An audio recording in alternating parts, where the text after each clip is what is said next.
सिखों को एक बहुत ही बहादुर कौम माना जाता है, आज से नहीं बहुत पहले से। तो क्यों लगता है आपको कि अमृतपाल को भागना पड़ रहा है? बीबी जी, लड़ाई में आगे भी जाना पड़ता है, पीछे भी हटना पड़ता है। जैसे हिंदुस्तान 1962 में चीन को 40,000 किलोमीटर स्क्वायर किलोमीटर लद्दाख से दे के पीछे हट गया है। जब सेकेंड वर्ल्ड वॉर हुआ था, डनकर्क में अंग्रेजों की फौज पीछे हट गई थी और यूरोप को छोड़ के डनकर्क आके फिर बरतानिया किश्तियों में चली गई थी। जो लड़ाई होती है उसमें आगे भी जाना पड़ता है, पीछे भी जाना पड़ता है। आपका हिंदुत्व भी ऐसे करता है और अमृतपाल भी ऐसे करता है। इसमें क्या अजीब बात क्या है, बताइए। हाँ।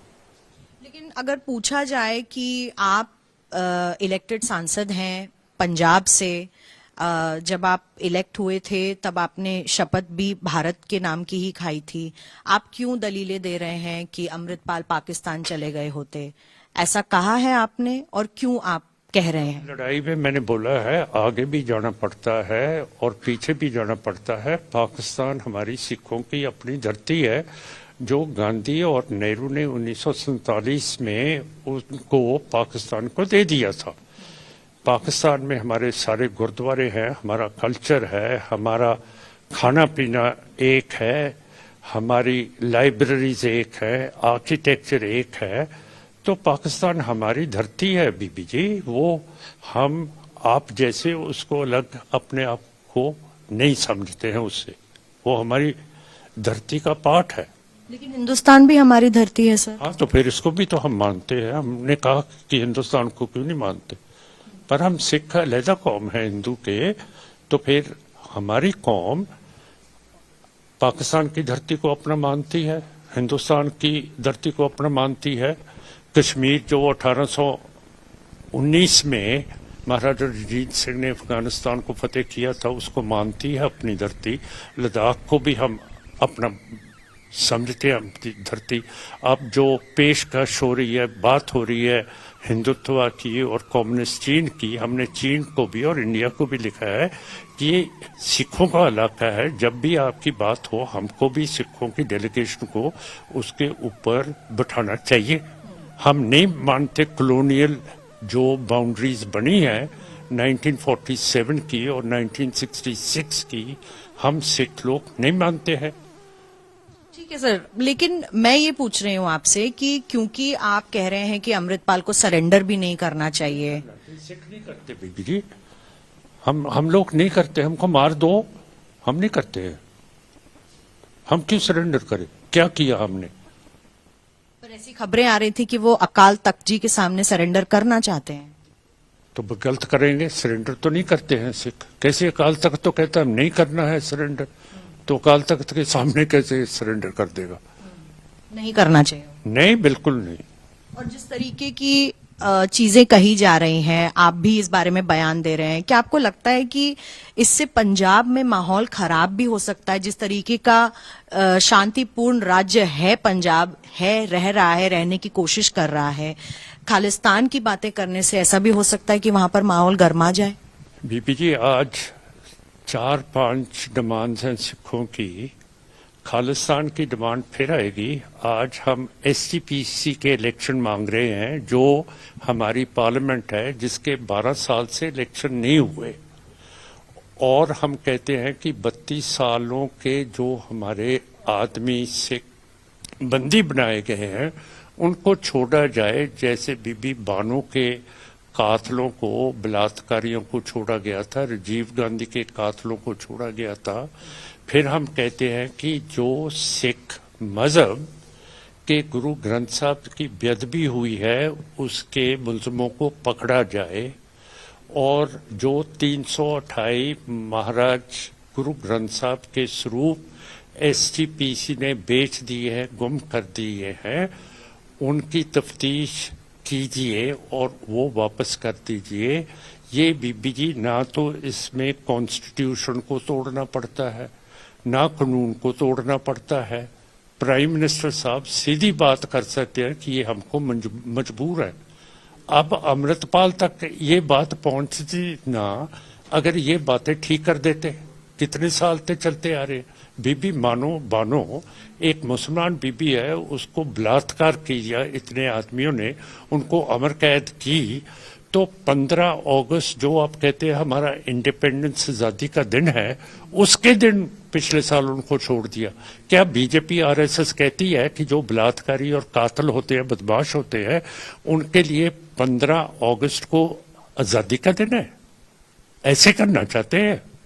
तो मेरा मतलब है कि सिखों ने क्या कर दिया कि हमारे जो पार्लियामेंट है, अगर अगले साल पार्लियामेंट के इलेक्शंस आने वाले हैं, अगर मोदी साहब ना करें 10 साल इसके इलेक्शन ना करें, आप बताइए मोदी साहब को आप प्राइम मिनिस्टर मानेंगे या उस पार्लियामेंट को मानेंगे जिसके इलेक्शन ही नहीं हो रहे? तो हमारे भी आपके जैसे तबीयत है, आपका दिल निकाल को हमारे दिल को चीर के देख लिए, एक बराबर होगा। जब हम जमहूरियत चाहते हैं अपनी इंस्टीट्यूशन में, तो 12 साल में सेंटर की होम मिनिस्ट्री क्यों नहीं कराती है? सर, लेकिन इस वक्त अमृतपाल को भिंद्रानवाले से कंपेयर करना क्या सही है? भिंद्रानवाले बहुत बड़े सिखों के आगू थे, जिनको रूस की फौज, बरतानिया की फौज, इंडिया की फौज को घेर के उनको शहीद कर दिया था दरबार साहब में। और ये 3 फौजों ने जो दरबार साहब की ट्रेजरी थी उसको भी लूट लिया, जो सिख रेफरेंस लाइब्रेरी थी उसको भी लूट के ले गए, हमारी मेमोरोसाइड कर दी, हमारी जेनोसाइड कर दी।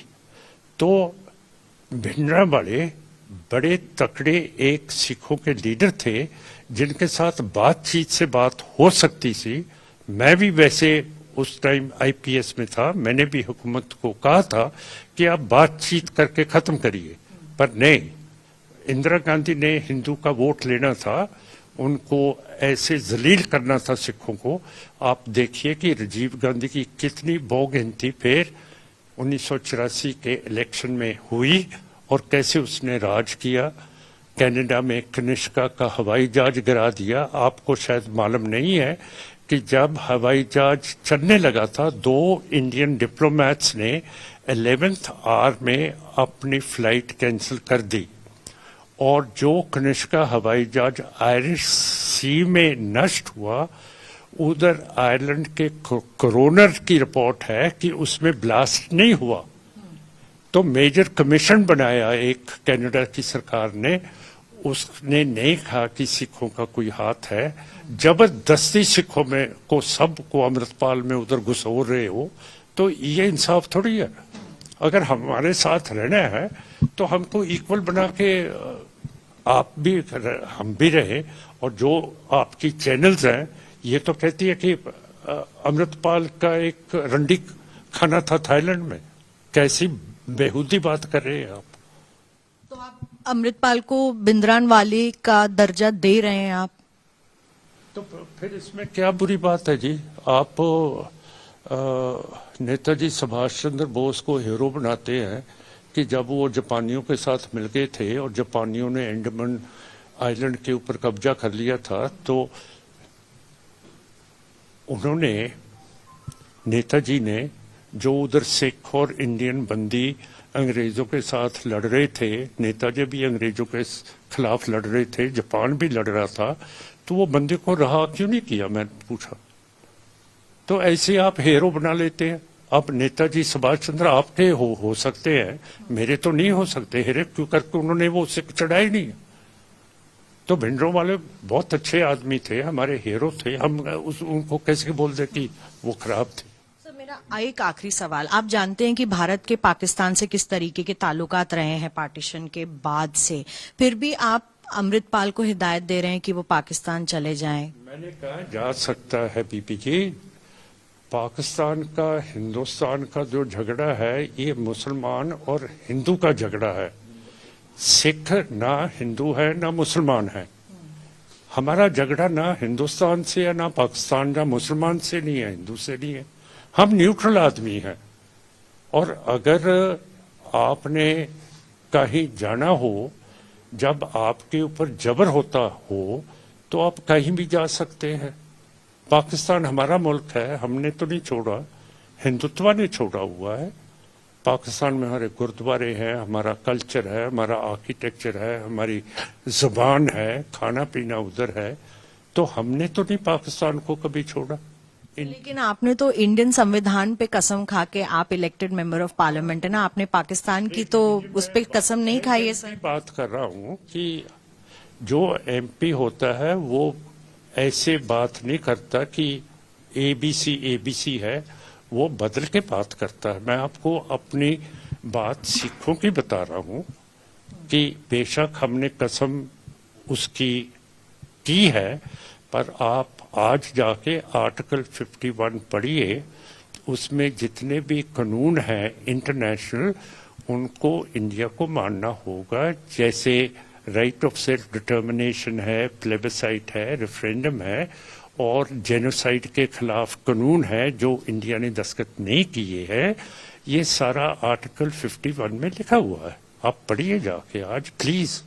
तो उसके बेसिस पे आप कहते हैं कि आप अपनी डिमांड के बारे में ओपनली बोल सकते हैं, even as a member of parliament? Of course I can. Who stopped me from talking about my people? You can't stop me.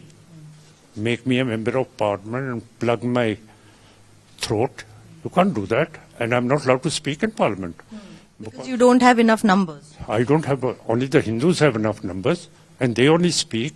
The minorities, have you ever heard a Muslim or a Buddhist or a Sikh speak in parliament?